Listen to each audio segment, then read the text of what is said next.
Wombats poop cubes. Not rounded corners, not hexagons, actual cubes with sharpish edges. They drop 80 to 100 of them every night, each about 3/4 of an inch across, stack them on rocks and logs like tiny brown dice to mark their territory. Imagine being a European settler stumbling across these perfect geometric shapes in the Australian bush and thinking someone's been out here playing games, only to discover you've been handling wombat scat. Australian scientists won the 2019 Ig Nobel Prize for figuring out exactly how this works. The secret's in the intestines. Wombats have 33 feet of digestive tract, about 10 times their body length. Food crawls through 4 times slower than it does in humans.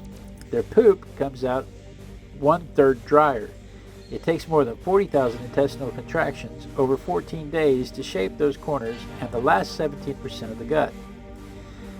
The cubes aren't just weird, they're functional. Scientists using gas chromatography identified 44 distinct chemical compounds in wombat scat.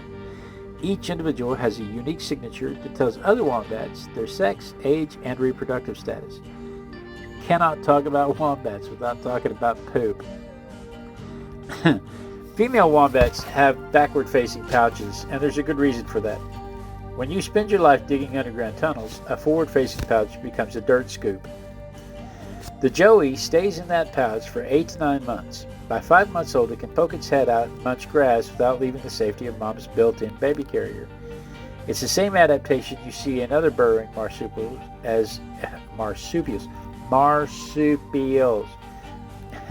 It's the same adaptation you see in other burrowing marsupials, an evolutionary solution to keeping your offspring clean while excavating your home.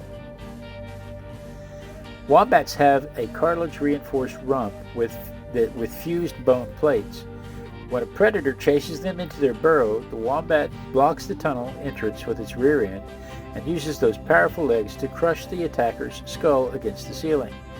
Dead foxes and dingoes have been found outside wombat dens with crushed skulls. It's not a legend, it's documented. That thick-skinned rump isn't just armor, it's a weapon.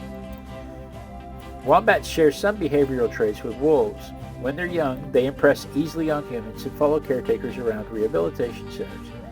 Then adolescence hits like a switch. They become aggressive, solitary, and obsessed with digging and eating. The similarity raises an interesting question. We domesticated wolves, why didn't anyone domesticate wombats? And the answer comes down to need. In the Fertile Crescent, people domesticated plants first, which drew in animals like aurochs looking for easy food. Aboriginal Australians didn't develop that kind of agriculture, so there's no concentrated food source to attract and contain wombats. No crops meant no pest animals wandering into camp night after night until someone decided to just keep them.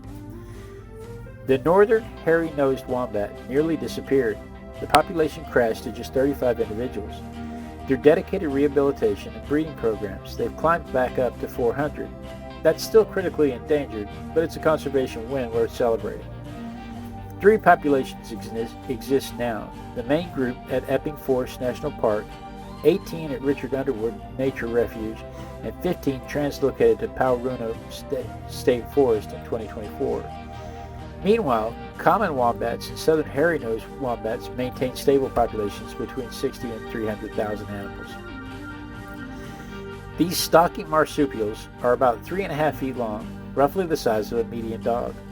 They're built for digging with powerful limbs and broad feet. Their continuously growing incisors work like chisels on tough vegetation and roots. They're mostly nocturnal, coming out at night to graze when temperatures drop and predators are less active. In the wild, they live about 15 years. In captivity, they can make it past 30.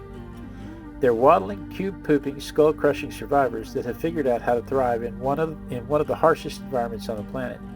But don't buy dice from them.